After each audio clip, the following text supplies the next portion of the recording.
Hello viewers. आज मैं सुशांत सिंह राजपूत की डेथ के बाद पूरे देश में एक जागरूकता आई है कि क्यों उसने सुसाइड किया और मानसिक तनाव क्या होता है और उसके उपचार क्या होते हैं, उससे कैसे बचा जा सकता है। उन्होंने कहा कि भारत में बहुत सारे लोग हैं जो मानसिक समस्याओं को हल्के में लेते हैं, जबकि मानसिक समस्या हल्की समस्या नहीं होती है। ये और बीमारियों की तरह सीवियर बीमारियों की तरह ख़तरनाक होती है। इसका पहले से ही उपचार कर लेना चाहिए। तो इसमें डॉक्टर राजीव शर्मा की ये पुस्तक मेरे हाथ लगी, जो मैंने बहुत समय से बार बार पढ़ती थी, तो मैंने सोचा कि इस पुस्तक का ही क्यों ना रिव्यू किया जाए। आज राजीव कुमार वर्मा की बुक में इस बात को एक्सप्लेन किया गया है कि आखिर ये डिप्रेशन क्या होता है, उन्माद क्या होता है, तो मानसिक तनाव क्यों होता है, फोबिया क्यों होता है, इसका उपचार क्या है।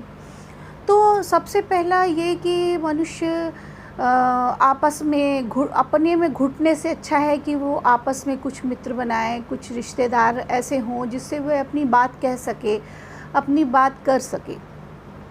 बहुत सारी समस्याएं हैं। ये देश अभी कोरोना से लड़ रहा है, आर्थिक स्थिति गड़बड़ाने वाली है या लगभग गड़बड़ा ही गई है। तो उस स्थिति में हम लोगों को आपस में एक दूसरे से जुड़ना चाहिए, एक दूसरे से बात करनी चाहिए और अपनी समस्याओं को एक मित्रवत रूप में एक दूसरे से सुलझाना चाहिए। क्योंकि सबसे बड़ी समस्या आर्थिक समस्या होती है, उससे ही मानसिक समस्या आती है, उससे ही परिवार में विघटन होते हैं, उससे ही परिवार में बहुत सारी समस्याएं उत्पन्न होती हैं।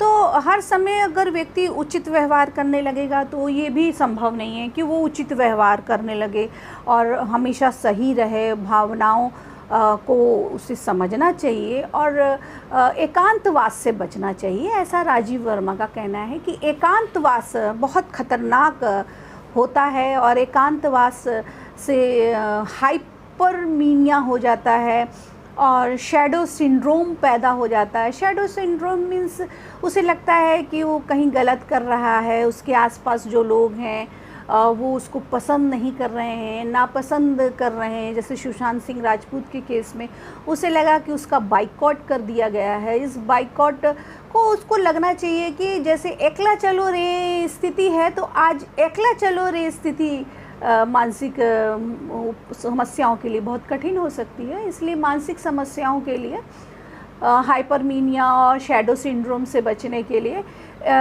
मनुष्य को अपने को खुद को अटेंड करना चाहिए पहले कि मैं क्या हूँ, मैं क्या चाहता हूँ, ऑन पेपर लिखना चाहिए। और माइल्ड डिप्रेशन में उसे फील हो कि यदि उसे माइल्ड डिप्रेशन है तो तुरंत ही उससे मनुष्य चिकित्सक से मिलना चाहिए, दूर करने के उपाय पूछना चाहिए। 6 हफ्ते के बाद ये डिज़ीज़ हो जाती है। अगर आप 6 हफ्ते के अंदर अपना इलाज शुरू कर देते हैं तो ये डिज़ीज़ नहीं बनने पाती है, मानसिक समस्याएं नहीं बन पाती हैं। तो इसलिए इसकी एक सीमा है कि 6 हफ्ते के बाद अगर आप जाएंगे तो एज ए डिज़ीज़ आपको कई वर्षों तक इसकी दवाइयाँ खानी पड़ेगी। और अगर 6 हफ्ते के अंदर आप डॉक्टर से मिल लेंगे तो उससे आपको अच्छी फीलिंग्स आएंगी और वह डिप्रेशन जो माइल्ड डिप्रेशन है वो हाइपोमेनिया नहीं हो पाएगा।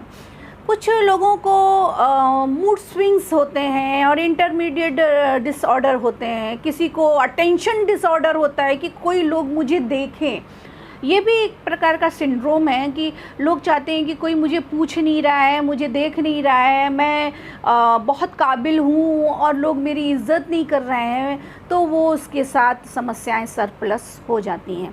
अब इसका उपचार राजीव वर्मा जी ने बताया कि इसके उपचार के लिए आप विटामिन सी लीजिए, योग करिए, गहरी सांसें लीजिए।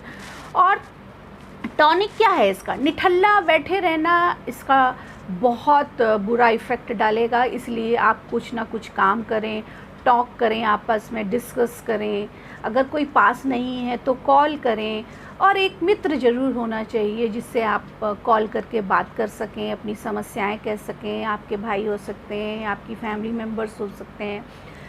और समस्याएं लिखकर कागज़ में उतारें। उस समस्याओं पर अपने को फ्रेंड से डिस्कस करें कि मुझे ये समस्याएं हो रही हैं। सब एक साथ पाने की कल्पना करना या जद्दोजहद करना, ये भी डिप्रेशन का एक बहुत प्रमुख कारण है। आप भ्रमण के लिए जा सकते हैं। आप ऑनलाइन आप बहुत अच्छे सुंदर वो शहर देख सकते हैं। और जैसे ही अगर आपको लगता है कि आप परेशानी में हैं, आपको डिप्रेशन है, तो आप ठंडा पानी और गर्म पानी दोनों का एक साथ अगर आप स्नान करेंगे, तो एक बार आप अपने शरीर में ठंडा पानी डालेंगे, उसके बाद गर्म पानी डालेंगे, तो हो सकता है कि वो आपको आपका ध्यान डाइवर्ट करने के लिए और आपके मस्तिष्क को स्वच्छ करने के लिए, स्पष्ट करने के लिए कि आप क्या सोच रहे हैं, बहुत अधिक ये थेरेपी इस्तेमाल की जाती है। सोने और जागने का समय निश्चित होना चाहिए। और सबसे इम्पॉर्टेंट बात यही है कि हमें अपना संयम नहीं खोना चाहिए। जीवन बहुत मूल्यवान है और ये बहुत मुश्किल से मनुष्य जाति को मिला है।